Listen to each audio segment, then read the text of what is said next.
मार्च 7 Hubli city में होली का celebration होने वाला है। हर साल की तरह बहुत ही ज़्यादा लोग यहाँ जमा होके सेलिब्रेट करेंगे।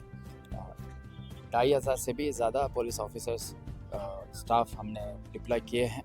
आज रूट मार्च भी कर रहे हैं और हर साल की तरह इस साल भी बहुत ही शांति से ये सेलिब्रेशन होगा। इसके लिए हमारा पुलिस डिपार्टमेंट पूरा कोशिश करेगा। हम चाहते हैं कि सारे पब्लिक जो है ये होली सेलिब्रेशन शांति से और सौहार्दता से करे। किसी की पर्सनल स्पेस या बिलीफ सिस्टम या रिलीजियस सेंटिमेंट्स को हर्ट ना करते हुए सब शांति से ये होली का फेस्टिवल मनाएं। मैं सबको होली और रमज़ान का शुभकामनाएं देना चाहता हूँ। Thank you. ಮಾರ್ಚ್ 7ನೇ ತಾರೀಕು ಹುಬ್ಬಳ್ಳಿ ನಗರದಲ್ಲಿ ಅತ್ಯಂತ ವಿಜೃಂಭಣೆಯಿಂದ ಹೋಳಿ ಹಬ್ಬದ ಆಚರಣೆಯನ್ನು ಮಾಡಲಿದ್ದಾರೆ. ಧಾರವಾಡದಲ್ಲಿ ಇದೇ ತಿಂಗಳು 4ನೇ ತಾರೀಕು ಭಾಳ ಸಂಭ್ರಮದಿಂದ ಮಾಡಿದರು. ಭಾಳಷ್ಟು ದೊಡ್ಡ ಸಂಖ್ಯೆಯಲ್ಲಿ ಸಾರ್ವಜನಿಕರು, ಯುವಕ ಯುವತಿಯರು ಭಾಗವಹಿಸಿದ್ದು ಮತ್ತು ಫ್ಯಾಮಿಲಿ ಕ್ರೌಡ್ ಕೂಡ ಭಾಳ ದೊಡ್ಡ ಮಟ್ಟದಲ್ಲಿ ಭಾಗವಹಿಸಿದ್ದು ನಾವು ಧಾರವಾಡದಲ್ಲಿ ನೋಡಿದ್ವಿ. ಅದೇ ರೀತಿ ಹುಬ್ಬಳ್ಳಿಯಲ್ಲಿ ಅದಕ್ಕಿಂತ ಹೆಚ್ಚಿನ ಸಂಖ್ಯೆಯಲ್ಲಿ ಜನ ಸೇರುವಂಥ ಸಾಧ್ಯತೆ ಇದೆ.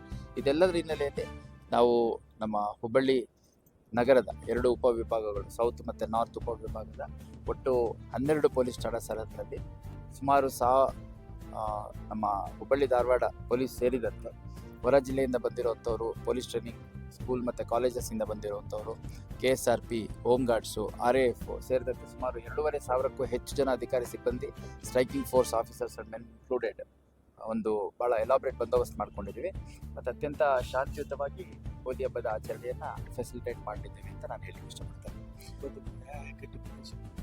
ನಮ್ಮಲ್ಲಿ ಮುಖ್ಯವಾಗಿ ಹುಬ್ಬಳ್ಳಿ ಟೌನು, ಅದೇ ರೀತಿ ಗಂಟಿಕೇರಿ, ಆಮೇಲೆ ಹುಬ್ಬಳ್ಳಿ ಸಬರ್ಬನ್, ಕಮರಿಪೇಟೆ, ಕಸ್ಬಾಪೇಟೆ, ಓಲ್ಡ್ ಹುಬ್ಳಿ, ಅದೇ ರೀತಿ ಗೋಕುಲ್ ಪೊಲೀಸ್ ಸ್ಟೇಷನ್ನಲ್ಲಿ ಸ್ವಲ್ಪ ಹೆಚ್ಚಿನ ಜಾಗಗಳಲ್ಲಿ ಸಾರ್ವಜನಿಕ ಹೋಳಿ ಆಚರಣೆ ನಡೆಯುತ್ತೆ.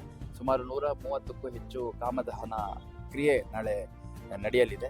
ಒಟ್ಟಾರೆಯಾಗಿ ನಮ್ಮೆಲ್ಲ ಅಧಿಕಾರಿ ಸಿಬ್ಬಂದಿಗಳಿಗೆ ಭಾಳ ಚೆನ್ನಾಗಿ ಬ್ರೀಫಿಂಗ್ ಮಾಡಿದ್ದೀವಿ. ಎಲ್ಲ ಸಾರ್ವಜನಿಕರ ಒಂದು ವಿಶ್ವಾಸವನ್ನು ಗಳಿಸಿ ಉತ್ತಮವಾಗಿ ಬಂದೋಬಸ್ತ್ ಮಾಡಬೇಕು ಅಂತ. ಮತ್ತು ಈ ಮಧ್ಯದಲ್ಲಿ ನಮ್ಮ ಡ್ರೋನ್ಸ್ ಇರ್ಬೋದು, ಕ್ಯಾಮ್ರಾ ಪರ್ಸನಲ್ಸ್ ಇರ್ಬೋದು, ಕೆಲವು ಮಫ್ತಿಲಿರುವಂಥ ಟೀಮ್ಗಳಿರ್ಬೋದು, ಅವರು ನಿರಂತರವಾಗಿ ವಾಚ್ ಮಾಡ್ತಾ ಇರ್ತಾರೆ. ಯಾರಾದರೂ ಈ ಒಂದು ಸಂದರ್ಭಗಳನ್ನ ಉಪಯೋಗಿಸ್ಕೊಂಡು ಅತಿ ವೇಗ ಅಜಾಗರೂಕತೆಯಿಂದ ವಾಹನ ಚಲಾವಣೆ ಮಾಡುವಂಥದ್ದು, 3-4 ಜನ ಗಾಡೀಲಿ ಹತ್ಕೊಂಡು ಬರುವಂಥದ್ದು, ಕುಡಿದು ವಾಹನ ಚಲಾಯಿಸುವಂಥದ್ದು, ಹೆಣ್ಮಕ್ಳಿರುವಂಥ ಕಡೆ ಬಿಲ್ಡಪ್ ಕೊಡುವಂಥದ್ದು ಅಥವಾ ಹೆಣ್ಮಕ್ಳಿರುವಂಥ ಕಡೆಗೆ ಚುಡಾಯಿಸೋದು, ಕಿಚ್ಚಾಯಿಸೋದು, ಈ ಥರದ್ದೇನೇ ಮಾಡಿದ್ರೆ ಅಂಥವ್ರನ್ನ ಎತ್ಕೊಂಡ್ಬಂದು ಅಗತ್ಯ ಕಾನೂನು ಕ್ರಮ ಕೈಗೊಳ್ಳಲಿಕ್ಕೂ ಕೂಡ ನಾನು ಸೂಚನೆಯನ್ನು ಕೊಟ್ಟಿದ್ದೇನೆ. ಕಳೆದ ವರ್ಷ ಕೂಡ ಅತ್ಯಂತ ಶಾಂತಿಯುತವಾಗಿ ಹೋಳಿ ಆಚರಣೆ ಆಗಿತ್ತು. ಈ ವರ್ಷ ಕೂಡ ಅದೇ ರೀತಿ ಶಾಂತಿಯುತವಾಗಿ ಆಗುತ್ತೆ ಅನ್ನೋ ವಿಶ್ವಾಸವನ್ನು ವ್ಯಕ್ತಪಡಿಸ್ತೀನಿ.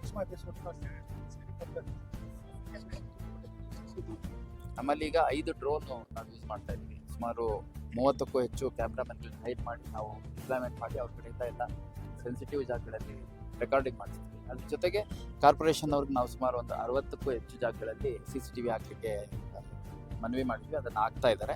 ಅದು ಹೊರತುಪಡಿಸಿ ಸಾರ್ವಜನಿಕ ಸ್ಥಳಗಳಲ್ಲಿ ಈಗಾಗಲೇ ಭಾಳಷ್ಟು ಕಡೆ CCTV ಇದೆ. ನಮ್ಮ ಟ್ರಾಫಿಕ್ ಮ್ಯಾನೇಜ್ಮೆಂಟ್ ಸೆಂಟ್ರಿಂದ ಕೂಡ ಕಾನ್ಸ್ಟೆಂಟಾಗಿ ವಾಚ್ ಆಗುತ್ತೆ. ಎಲ್ಲದಕ್ಕಿಂತ ಮುಖ್ಯವಾಗಿ ಇದೊಂದು ಹೋಳಿ ಹಬ್ಬ ಒಂದು ಸಂಭ್ರಮದ ಆಚರಣೆ. ಹಾಗಾಗಿ ಭಾಳ ಗೌರವಪೂರ್ವಕವಾಗಿ ಪ್ರತಿ ಬಾರಿನೂ ಕೂಡ ಇಲ್ಲಿ ನಡ್ಕೊಂಡ್ಬಂದಿದ್ದಾರೆ. ಎಲ್ಲ ಜಾತಿ ಧರ್ಮದವರು ಸೇರಿ ಆಚರಣೆ ಅಂತ ಮಾಡ್ತಾರೆ ಇಲ್ಲಿ ಹೋಳಿ ಹಬ್ಬನ. ಅಟ್ ದ ಸೇಮ್ ಟೈಮ್ ಯಾರಿಗೂ ಅವರ ವೈಯಕ್ತಿಕ ಒಂದು ಪರ್ಸನಲ್ ಸ್ಪೇಸ್ ಅಫೆಕ್ಟ್ ಆಗೋದ ರೀತಿಯಲ್ಲಿ, ಅವರ ವೈಯಕ್ತಿಕ ಒಂದು ಗೌರವ ಹಾಳಾಗೋದ ರೀತಿಯಲ್ಲಿ, ಯಾವುದೇ ಒಂದು ಧಾರ್ಮಿಕ ಭಾವನೆ ಧಕ್ಕೆ ಆಗೋದ ರೀತಿಯಲ್ಲಿ ಆಚರಣೆಯನ್ನು ಸದಾ ಮಾಡ್ಕೊಂಡ್ಬಂದಿದ್ದಾರೆ. ಈ ವರ್ಷ ಕೂಡ ಅದೇ ರೀತಿ ಶಾಂತಿಯುತವಾಗಿ ಮಾಡ್ತಾರೆ, ಸಂಪೂರ್ಣ ವಿಶ್ವಾಸ ಇದೆ. Thank you.